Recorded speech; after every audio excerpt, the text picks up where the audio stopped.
Lindy Harding, a woman from Ledbury, England, survived falling 8,500 feet straight to the ground in a skydiving accident. When she pulled her parachute cord, it failed to open. But when the reserve canopy opened, so too did the main parachute. With both parachutes twisting above her in the wind, she hurtled through the air for 40 seconds at speeds of about 70 miles per hour before crashing to the ground. Amazingly, Lindy only sustained 2 fractured ribs, a punctured lung, a broken nose, and a chipped tooth. She remembers the doctors looking at her in disbelief. In 2008, 7 years after the accident, Lindy was able to muster enough confidence to make another jump.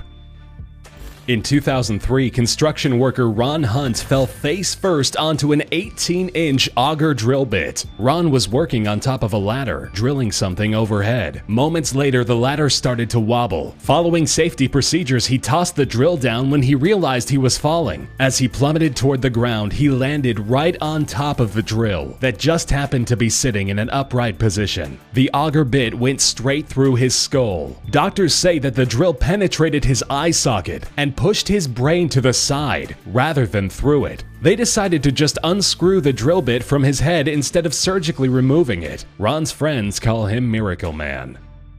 In early 2014, a 56-year-old woman and her grandson were both ran over by a car while walking down the street in Anápolis, Brazil. Security footage of the incident shows 2 cars slamming into each other up the street from where they were walking. One of the vehicles was sent barreling into a parked car, causing it to collide with the woman and child. The woman's head hit the concrete and knocked her out cold, before the car ran over her legs and lower back. The unbelievable CCTV footage also shows the car's tires running completely over the child's head. A split second later, he jumps to his feet and rushes over to check on his grandma. After being completely crushed by the car, the 5-year-old resiliently bounces up as if nothing ever happened. As gruesome as the accident appears to be, both managed to walk away with only minor bruises.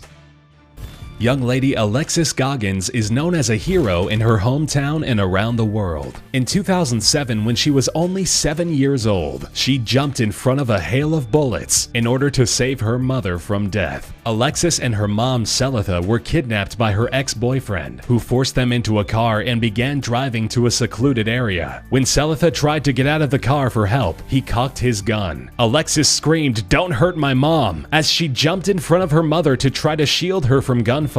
The gunman, Calvin Tilley, started shooting anyway, firing about 12 shots at the girl and mother, trying to kill both of them at the same time. Selitha was shot in the head and arm, while Alexis was shot in the eye, left temple, chin, cheek, chest, and arm. Miraculously, both the mother and the daughter survived the attempted murder. Calvin Tilley is currently serving 60 years in prison.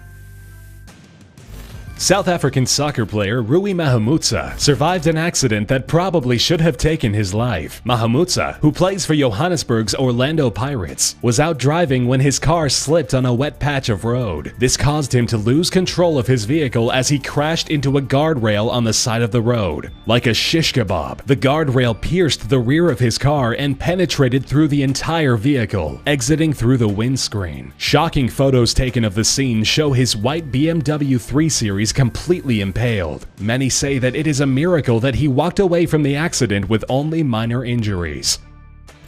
A businessman and amateur race car driver from Thailand crashed his $300,000 Lamborghini Gallardo and subsequently split it in half. 40-year-old Pitak Ryangshima said he was traveling at about 94 miles per hour in heavy rain around a curve of road. That's when he lost control of his vehicle as it flew through the air and smashed into a tree, splitting the car into 2 sections, front and back. Amazingly, the driver walked away from the crash without a scratch. Moments after the incident, Pitak was standing next to the wreckage, holding an umbrella and gabbing away on his cell phone as if nothing had ever happened. He was virtually unscathed. The man attributes his survival to a Buddhist amulet that he was wearing at the time. Washington native Caleb Whitby was found alive and unharmed, smashed between 2 semi-trucks. While driving on a foggy, icy highway going through Oregon, he saw a semi-truck trailer in front of him start to sway. He downshifted, tapped his brakes, and felt his truck slip on the black ice underneath him. He aimed for the back of the trailer as he lost control. When he looked to his right, he saw another truck trailer sliding toward him. His vehicle was sandwiched in between the two trailers like a crushed soda can. In an interview, he said, "It was just metal crunching and glass. It was just all fast and loud." Amazingly, Caleb was cushioned inside of the cab of his truck like a cocoon, protecting him from harm. He was pulled to safety by other passengers and only sustained an injury to his left eyebrow and a scratch on his right hand.